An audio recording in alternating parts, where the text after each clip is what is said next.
pamätám. No, a potom švihy rukami. A zás tie nudné cviky. A toto si zapíšte. Koľko sme toho dneska vypili? A povie, že z krvičky hneď zistíme. Nech je to niečo rýchle, rytmické, energické a jaký taký mix. Čo potom, keď nebude mať stoličku? V tom je ten figel. Musíte byť plne sústredení a pripravení tak, aby ste tú stoličku mali. No čo, a ty budeš s nimi aj tancovať? Nie ja, to by si s nimi mohla skúsiť ty. Ja? Tancovať s Parkinsonikmi? Chytaj! Wow. Aj druhú. Wow! Počúvaj, nie si sa nejako odviazala? Preboha, to už toľko hodín, veď ja mám stredko na súde. Bože, ja musím ísť. Ešte so šuhajom treba ísť von. Bože, šla by si, prosím, ja už musím utekať. Jasné. Bože, že ja to nestihnem. Ahoj. Ahoj. Ahoj. Ahoj. Čau, sestrička. Čau. Ahoj. No čo, šuhajko, kde si? Ideme von. Tanec alebo dyskinéza. A potom stup. Prosto diktátor Parkinson, ktorý ničí neuróny produkujúce dopamín v centrálnej časti mozgu, ktorý je celú vašu kinetiku od hltania stravy až po vedenie.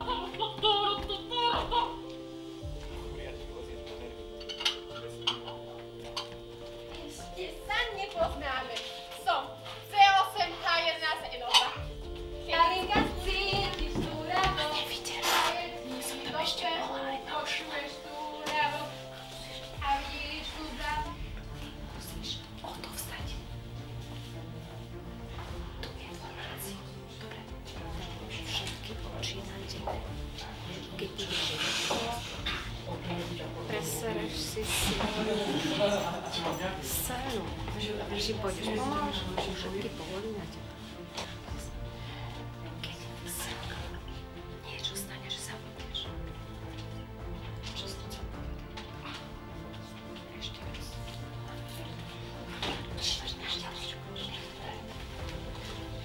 Ja sa pamätám.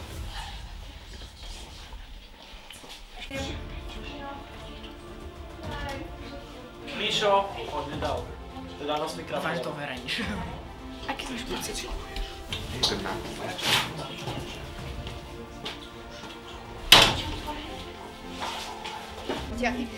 Madame Bellucci.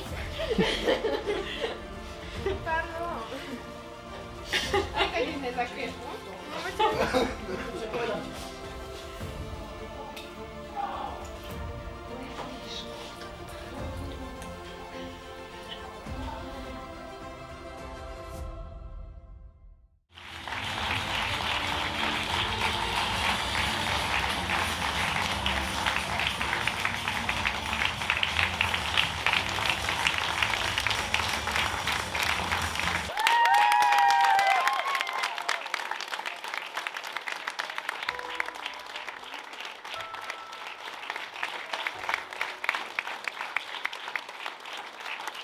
Dovoľte mi zo srdca vám poďakovať za to, že ste dnes k nám prišli, že ste merali cestu z blízka aj z ďaleka.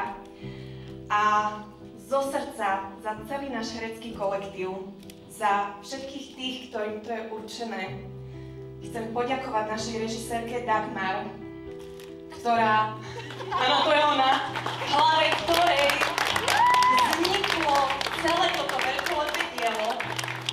Taktiež chcem zo srdca poďakovať jej sestre Miriam. Jasné. To je ona, ktorá v Bratislave odvádza kusisko úžasnej roboty. A taktiež chcem poďakovať za to, že my sme mohli byť súčasťou tohto všetkého. A zároveň by som teda rada zdôraznila tú myšlienku, ktorá sa tiahla celým našim divadlom. Tá myšlienka, ktorá je určená pre všetkých, nielen pre tých, ktorí majú nejaké zdravotné obťaže, ale aj pre nás ostatných, ktorí sme zdraví, a síce, že máme byť vďační. za každý jeden deň, že máme vnímať zdravie ako niečo, čo nie je samozrejme a že s tým časom, ktorý je takou obrovskou hodnotou, o ktorej častokrát málo hovoríme a málo si uvedomujeme, aby sme s tým časom narábali naozaj múdro. Čiže máme tu dobrý základ, dobrý potenciál, veľa šikovných detí, či už v škole, v Zuške takisto. No a samozrejme som Dagmar skontaktoval s Veronikou a Katkou, ktoré sú naše učiteľky z základnej školy a najlepšie poznajú tú našu mládež a oni pomohli Dagmar vybrať hercov. Takže tu sú výsledky ich práce poloročnej a naozaj aj s kulisami si sami pomáhali, vyrábali. Všetko je to ich dielo, takže ešte raz veľmi pekne ďakujem a ešte ten jeden potlesk naozaj a ten úklon vám. Na čo som si to zaslúžil, toto tí hlavní aktéri, ktorí to pekne zrealizovali. Naozaj tam boli skutočné príbehy, aj som električkou, to sa mi naozaj stalo. A ešte som hral ďalšie, ktoré sa mi nestalo mojim kamarátom, ktorí tu bohužiaľ už nie sú medzi nami. No, čo povedať, bolo to úplne super. Deti to nemajú chybu, vedia. Vy tam sedíte a kúkate, tak povedať cez Ivanotu z očí, to je... Nedá sa to povedať, viete. To je super. Vás chceme po tomto predstavení pozvať na malé občerstvenie, ktoré bude tu vedľa miestnosti. Ale teraz ešte neodchádzajte, prichádza tá spomínaná torta od Katky, takže poprosím chlapcov, aby ju donesli dopredu. Prepichnem tu rejčas asi. Áno, rejčas. 2, 1... Nosný krát! Čo to znamená? Parkinson! A máme ho v paži.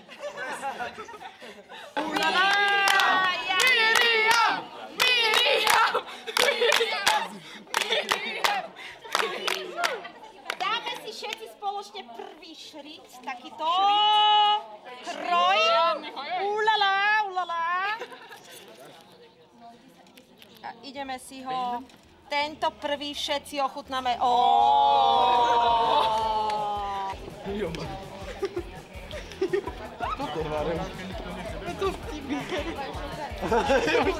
Chutí? Nie je tam. No a... Pani Šolka-Rotová hovorila, že tam je.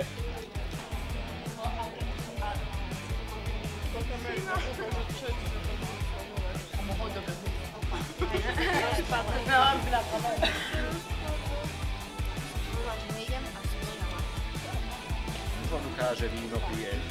Mašku, ale makovú nemajú.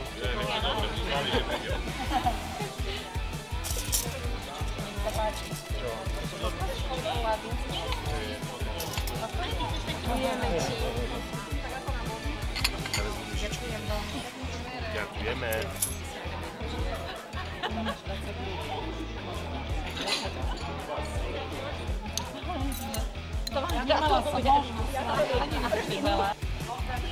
Táto torta, bio, eko, neviem čo, upečená z lásky od našej super kostymérky, tety Rotovej.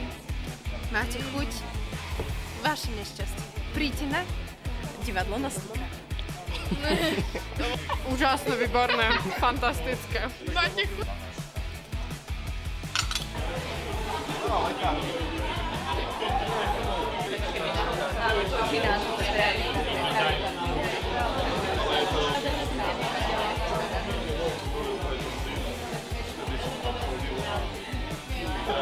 No ale ne, že plané reči, vybaviť.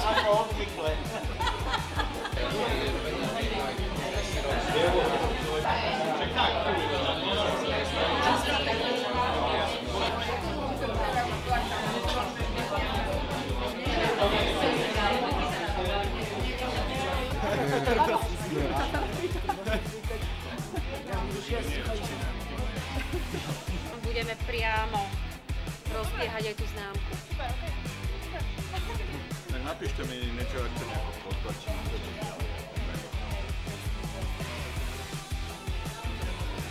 Ty si sa sám potlačil? Nie, to zase nie, akože sám som si to navrhol a tak. Kreslíš? Nemá, vymýšľa si. Celú tú ruku mi obtrela túra. Nie, ja som myslela na